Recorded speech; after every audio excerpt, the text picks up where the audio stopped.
Boa noite, pessoal, mostrando um pouco aqui do cavalinho da Scania 113 frontal.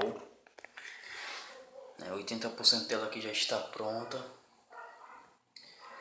Tanques no lugar, falta caixinha de bateria, falta os paralamas aqui, né? Tudo isso eu farei quando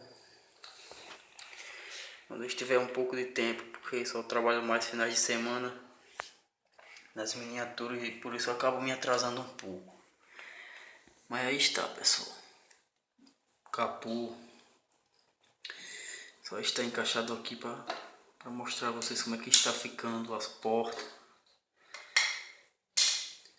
E olha aí, pessoal.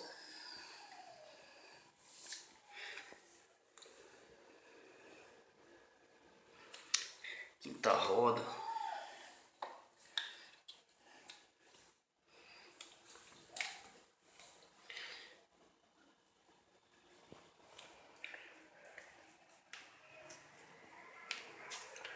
Tirar um pouco aqui da cabine para vocês verem como é que está o chassi dela.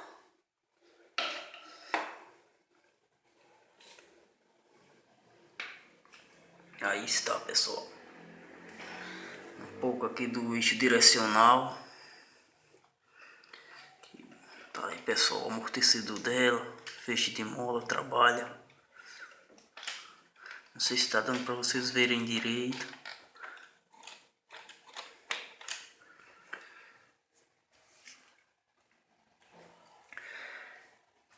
Quando eu estiver mais tempo, tentarei fazer a réplica do motor dela, né?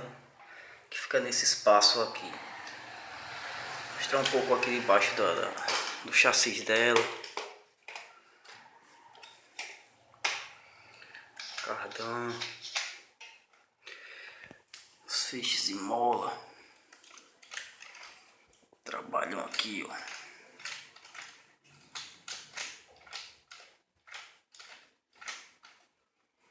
Os tanques estão no lugar. Eixo direcional. É isso aí, pessoal. Logo logo postarei o vídeo dela.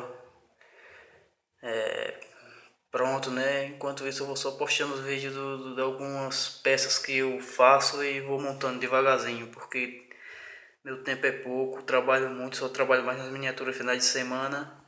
Mas com fé em Deus, postarei mais vídeos aqui do chassi e da cabine da Scania. É isso aí, pessoal. Deixa seu like aí, se inscreve aí no canal. Muito obrigado aí por assistir meus vídeos.